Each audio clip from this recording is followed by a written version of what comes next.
ജ്യോതിഷ ദർശനത്തിലേക്ക് മാന്യ പ്രേക്ഷകർക്കെല്ലാം തന്നെ സ്വാഗതം. ചിത്തിര നക്ഷത്രം 2016 ചിത്തിര നക്ഷത്രക്കാരെ എങ്ങനെ സ്വാധീനിക്കും, അവരുടെ ഗുണകരമായ കാര്യങ്ങളും ദോഷകരമായ കാര്യങ്ങളെക്കുറിച്ചും ആണ് നമ്മളിവിടെ ചർച്ച ചെയ്യുന്നത്. ചിത്തിര നക്ഷത്രത്തെ സംബന്ധിച്ചോളം കന്നിക്കൂറാണ്. രണ്ട് കൂറിൽപ്പെടും. ചിത്തിര നക്ഷത്രം കന്നിക്കൂറിലുമുണ്ട്, തുലാക്കൂറിലുമുണ്ട്. അപ്പോൾ ആ രണ്ട് കൂറിലും പെട്ടവരുടെ ഫലങ്ങളെക്കുറിച്ച് നമുക്ക് ചിന്തിക്കാം. ആദ്യം നക്ഷത്രത്തിൻ്റെ ദേവതയെക്കുറിച്ച് ചിന്തിച്ചാൽ തുഷ്ടാവാണ്. അസുരഗണത്തിൽപ്പെട്ട നക്ഷത്രമാണ്. ആ നക്ഷത്രത്തിൻ്റെ വൃക്ഷം കൂവളമാണ്. ഈ വൃക്ഷത്തെക്കുറിച്ച് പറയുന്നത് കൂവള വൃക്ഷത്തെ വെട്ടാനോ നശിപ്പിക്കാനോ പാടില്ല. ആ വൃക്ഷം വെച്ച് പിടിപ്പിക്കുന്നതും അതിനെ പൂജിക്കുന്നതും ഒക്കെ തന്നെ ഈ നക്ഷത്രക്കാർക്ക് വളരെ നന്നായിരിക്കും. നക്ഷത്ര സ്വരൂപം നക്ഷത്രമണ്ഡലത്തിലൊരു ചിരവയെ പോലെ ഇരിക്കും ചിത്തിര നക്ഷത്രം. ചിത്തിര നക്ഷത്രത്തിനെ കുറിച്ച് പറയുമ്പോൾ കേൾവി കേട്ടൊരു കാര്യമുണ്ട്, ചിത്തിര പെറ്റാൽ ആ തറ തോണ്ടും എന്ന്. നമുക്ക് ഇവിടെ കേരളത്തിൽ പൊതുവെ പറഞ്ഞു കേൾക്കാറുണ്ട്, ചിത്തിര തിരുനാൾ മഹാരാജാവിന് ശേഷം പിന്നീട് നമുക്ക് രാജ്യഭരണമൊന്നും ഉണ്ടായിരുന്നില്ല, സർക്കാർ സംവിധാനങ്ങളിലേക്ക് കടന്നു എന്നാണ്. എന്നാൽ എല്ലാ ചിത്തിര നക്ഷത്രക്കാർക്കും അത്തരത്തിലുള്ള ദോഷങ്ങൾ പറയാനില്ല. ചിത്തിരയുടെ ചില പാദങ്ങളിൽ ജനിക്കുന്നവർക്ക് മാത്രമായിട്ടാണ് അത്തരം ദോഷങ്ങൾ പറയുന്നത്. ചിത്തിര നക്ഷത്രത്തെ സംബന്ധിച്ചിടത്തോളം പറഞ്ഞു കഴിഞ്ഞു കഴിഞ്ഞാൽ ചൊവ്വാദശയിലാണ് ജനിക്കുന്നത്. ബാലാരിഷ്ടതകളുണ്ടാകും.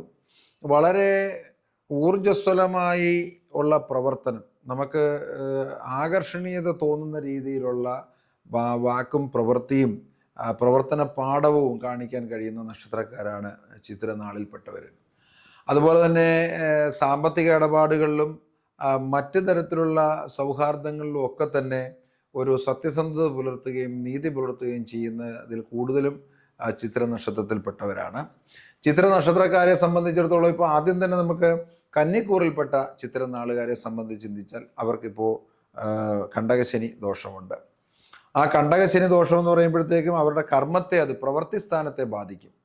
മനസ്സിനെയും ശരീരത്തെയും ജീവിതത്തിലുള്ള എല്ലാ വ്യാപാരങ്ങളെയും ഈ ശനിയുടെ ദുരിതം ബാധിക്കും.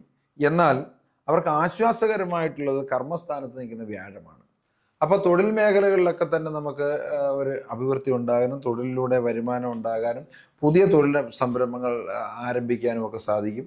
വിദ്യാർത്ഥികളെ സംബന്ധിച്ചിടത്തോളം പുതിയ കോഴ്സുകളിൽ ചേരാൻ ആഗ്രഹിക്കുന്നവർക്ക് അത് സാധിക്കും.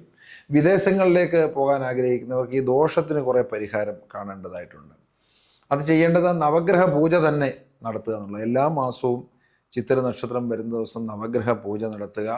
അതുപോലെ തന്നെ ശിവക്ഷേത്രത്തിൽ ഉള്ള വഴിപാടുകൾ, അഘോരമന്ത്ര പുഷ്പാഞ്ജലി, നെയ്വിളക്ക് ചാർത്തിക്കുക, ഭണ്ഡാര സമർപ്പണം ചെയ്യുക, പായസ നിവേദ്യം നടത്തുക, ഇതുപോലുള്ള കാര്യങ്ങൾ ചെയ്യുന്നത് ചിത്തിര നക്ഷത്രക്കാരെ സംബന്ധിച്ച് ഈ ഒരു വർഷക്കാലം നല്ല ഫലങ്ങൾ ലഭിക്കുന്നതിനിടയാകും. കൂടുതൽ വാർത്തകളും വിശേഷങ്ങളും നേരിട്ട് ലഭിക്കാൻ ജനങ്ങളിൽ നിന്ന് ജനങ്ങളിലേക്ക് ജനഭൂമി ന്യൂസ് സബ്സ്ക്രൈബ് ചെയ്യൂ.